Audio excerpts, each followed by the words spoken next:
ಆಸ್ತಿ ಕಲಹಕ್ಕೆ ಜೀವಂತ ವ್ಯಕ್ತಿಯನ್ನ ಸುಟ್ಟು ಹಾಕಿದ ಪಾಪಿಗಳು. 58 ವರ್ಷದ ವ್ಯಕ್ತಿ ಜೀವಂತ ಭಸ್ಮ. ಇದೆಂತ ದುಷ್ಕೃತ್ಯ.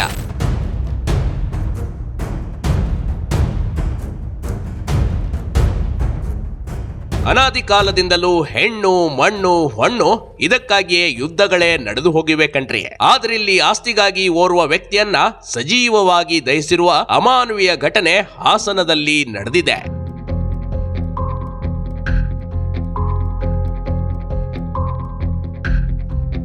ಹೌದು, ಅಂದಹಾಗೆ ಹೀಗೆ ಆಲೂರು ತಾಲೂಕಿನ ರಾಜನಹಳ್ಳಿಯಲ್ಲಿ ನಡೆದ ಘಟನೆ ಇದು. ಇಲ್ಲಿ ಅಜ್ಜನ ಆಸ್ತಿಗಾಗಿ ಒಬ್ಬನ ಜೀವವನ್ನೇ ತೆಗೆದಿದ್ದಾರೆ ಮೊಮ್ಮಕ್ಕಳು. ಜೀವ ಕಳೆದುಕೊಂಡ ವ್ಯಕ್ತಿ 58 ವರ್ಷದ ಈರಣ್ಣ ಕಣ್ರಿ.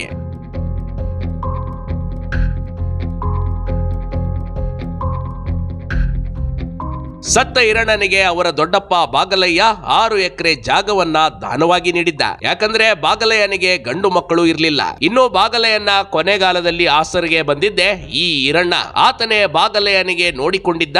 ಹೀಗಾಗಿ 6 ಎಕರೆ ಜಮೀನನ್ನ ದಾನವಾಗಿ ನೀಡಿದ್ದ. ಆ ಜಮೀನನ್ನ ಈರಣ್ಣ ಅತ್ಯಂತ ಜೋಪಾನವಾಗಿ ಅಚ್ಚುಕಟ್ಟಾಗಿ ನೋಡಿಕೊಂಡು ಬರ್ತಾ ಇದ್ದ. ಆದ್ರೆ ದಶಕಗಳ ನಂತರ ಬಾಗಲಯ್ಯನ ಮೊಮ್ಮಕ್ಕಳು ಕೋರ್ಟ್ ನಲ್ಲಿ ಕೇಸ್ ಹಾಕಿದ್ದಾರೆ. ಆ ಜಮೀನು ನಮ್ಮ ತಾಯಿಗೆ ಸೇರಿದ್ದು, ಅದು ಈರಣ್ಣ ಕೊಡೋಕೆ ಆಗಲ್ಲ ಅಂತ ಕೇಸ್ ನಡೀತಾ ಇದೆ. ಇಲ್ಲಿ ಬಾಗಲಯ್ಯ ಅಜ್ಜನಿಗೆ ಗಂಡು ಮಕ್ಕಳು ಇರಲಿಲ್ಲ.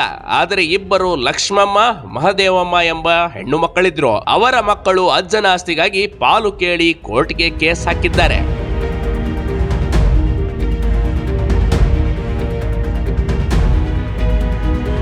ಅದೇ ಕೋರ್ಟ್ ಕೇಸ್ ಮುಗಿಸ್ಕೊಂಡು ಈರಣ್ಣ ಮನೆಗೆ ವಾಪಸ್ ಆಗ್ತಾ ಇದ್ರು. ಅವರನ್ನ ಲಕ್ಷ್ಮಮ್ಮ ಮತ್ತು ಮಹದೇವಮ್ಮನ ಮಕ್ಕಳು ಹಿಂಬಾಲಿಸಿಕೊಂಡು ಬಂದು ಅವರ ಜೊತೆ ಜಗಳಾಡಿದ್ದಾರೆ. ಜಗಳ ತಾರಕಕ್ಕೆ ಹೋಗಿದೆ. ಆಗ ಈರಣ್ಣನನ್ನ ಕೊಂದು ಜೀವಂತವಾಗಿ ಅವರ ಮೈ ಮೇಲೆ ಪೆಟ್ರೋಲ್ ಸುರಿದು ಕೊಂದೇ ಬಿಟ್ಟಿದ್ದಾರೆ.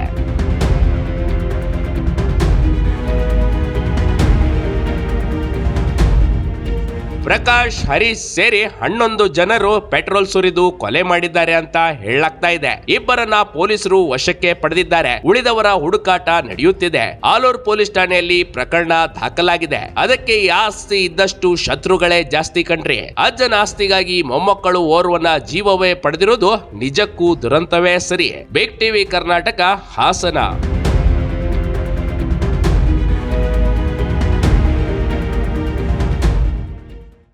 ಬಿಗ್ ಟಿವಿ ಕರ್ನಾಟಕ ಯೂಟ್ಯೂಬ್ ಚಾನಲ್ಗೆ ಈಗಲೇ ಸಬ್ಸ್ಕ್ರೈಬ್ ಮಾಡಿ. ಧನ್ಯವಾದಗಳು.